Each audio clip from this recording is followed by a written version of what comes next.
बड़ी खबर आपको बता दें, थोड़ी देर में नोएडा पुलिस को सौंपा जाएगा आरोपी कादिर। आरोपी कादिर को रिमांड पर नोएडा लाएगी पुलिस। गाजियाबाद में पुलिस टीम पर दबिश के दौरान हमला किया था।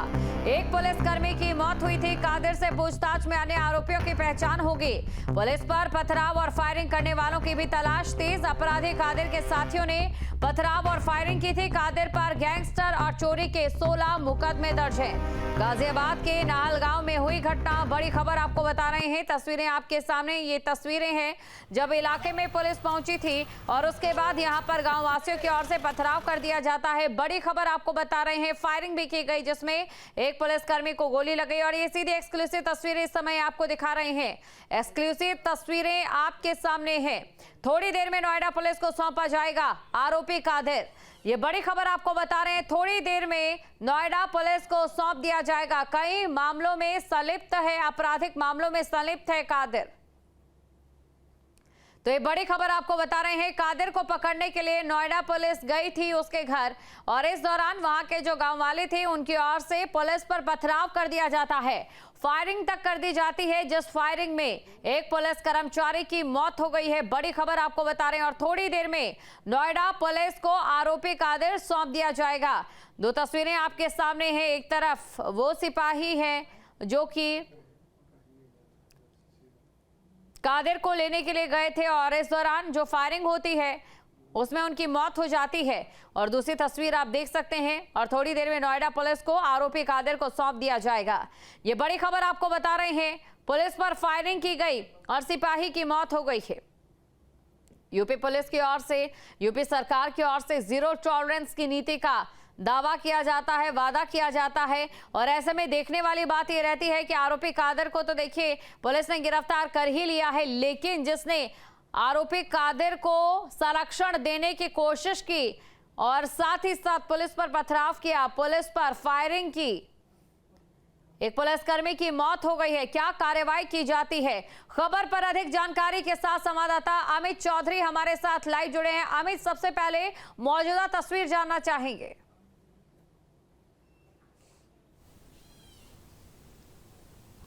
बिल्कुल, देखिए मौजूदा तस्वीर के बारे में अगर जानकारी दें तो कादिर को फिलहाल मेडिकल के लिए ले जाया गया और मेडिकल के बाद उसको कोर्ट में पेश किया जाएगा। कोर्ट में पेश करने के दौरान नोएडा पुलिस उसकी रिमांड मांगेगी और रिमांड पर कादिर को नोएडा लेकर आया जाएगा और उससे गहन पूछताछ होगी, क्योंकि जिस वक्त फायरिंग की गई थी, पथराव किया गया था, उस वक्त कादिर पुलिस की कस्टडी में था। पुलिसकर्मियों द्वारा उसको एक गाड़ी में बैठाया गया था और फायरिंग करने वाले और पथराव करने वाले जो भी लोग थे उनकी भी गिरफ्तारी सुनिश्चित करने के लिए पुलिस की कई टीमों का गठन कर दिया गया। कादिर से भी पूछताछ की जा रही है कि आखिर कौन कौन लोग थे, किसी को फोन करके उसने बुलाया था या पहले से उनको जानकारी थी कि नोएडा पुलिस वहां पहुंचने वाली है और पूरी प्लानिंग पहले से करके रखी हुई थी। तो तमाम ऐसे राज हैं जिस घटना के पीछे के हैं वो कादिर से पुलिस उगलवाएगी और जितने भी लोगों द्वारा फायरिंग की गई या पथराव किया गया उनकी गिरफ्तारी भी आने वाले समय में सुनिश्चित होगी। हो सकता है आज शाम तक भी कुछ लोग गिरफ्तार हो जाएं।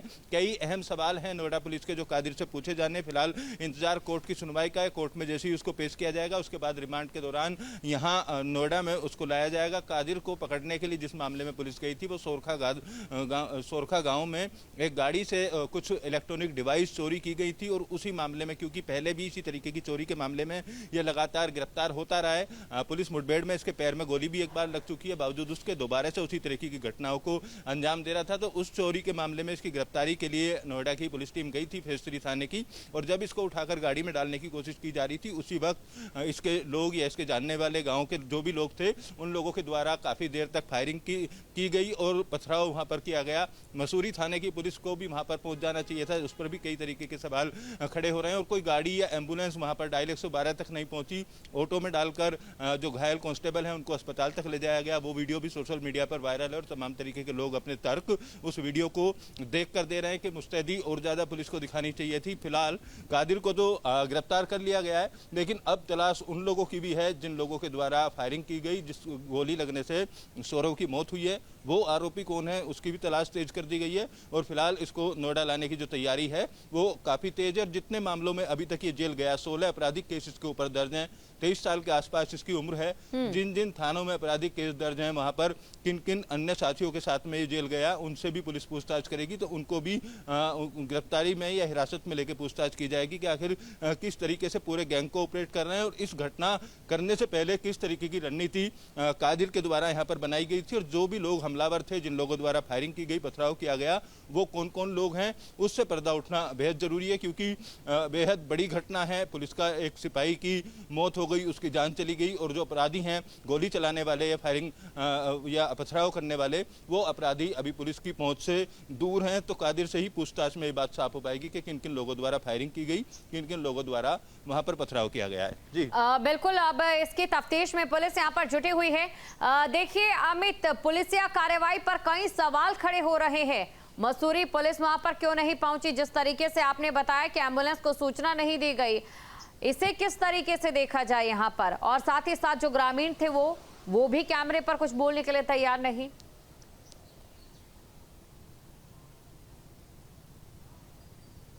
बिल्कुल, देखिए इस गांव की बात की जाए या इस मसूरी थाना इलाके की बात की जाए तो बेहद संवेदनशील इलाका है और कई बार इस तरीके की घटनाएं यहां पर हो चुकी हैं। लिहाजा पुलिस भी यहां अगर रेड करने के लिए जाती है, किसी की गिरफ्तारी के लिए जाती है, तो तमाम तरीके के एहतियात बरतती है।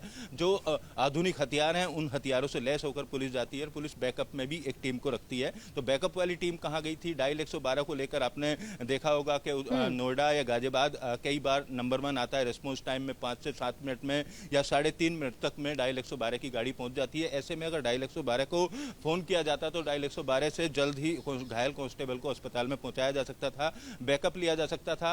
अब उसमें दलील यह भी है क्योंकि भीड़ बहुत ज्यादा हो गई थी इकट्ठा और लोगों द्वारा पथराव करना शुरू कर दिया गया था। ऐसे में अपने आप को सुरक्षित रखना भी पुलिस टीम के सामने जो चैलेंज था उसको वो भी था। तो तमाम जो एहतियात हैं वो बरतने का दावा तो जरूर किया जा रहा है, लेकिन इस पूरी घटना में जिस तरीके से कांस्टेबल की जान गई है, 2016 बैच का शामली जिले का रहने वाला कांस्टेबल है, कुछ ही दिन पहले उसकी शादी हुई है, एक बच्चा भी है, तो पूरे परिवार में मातम पसरा हुआ है। हालांकि नोएडा पुलिस कमिश्नर ने एक बड़ी पहल करते हुए अपनी सैलरी में से 1 लाख रुपए उसकी आर्थिक मदद के लिए दिए और जितने भी नोएडा में पुलिसकर्मी हैं, अधिकारी हैं, उन सबकी 1-1 दिन की सैलरी का पैसा भी आर्थिक तौर पर दिया जाएगा और सरकार से मिलने वाली जो भी सहायता राशि है, जो भी नियम है, उसके तहत परिवार की मदद जरूर की जाएगी। लेकिन जिस परिवार का सदस्य इस पूरे घटनाक्रम में मौत हुई है, उस परिवार पर भी दुख का पहाड़ पूरी तरीके से टूटा हुआ है और इस घटना के बाद कहीं ना कहीं नोएडा पुलिस में भी रोष है और गुस्सा भी है। ऐसे अपराधियों पर किस तरीके से कार्रवाई की जाए ताकि दोबारा से ये तस्वीर निकलकर सामने ना आए, उसको लेकर भी जो अधिकारी हैं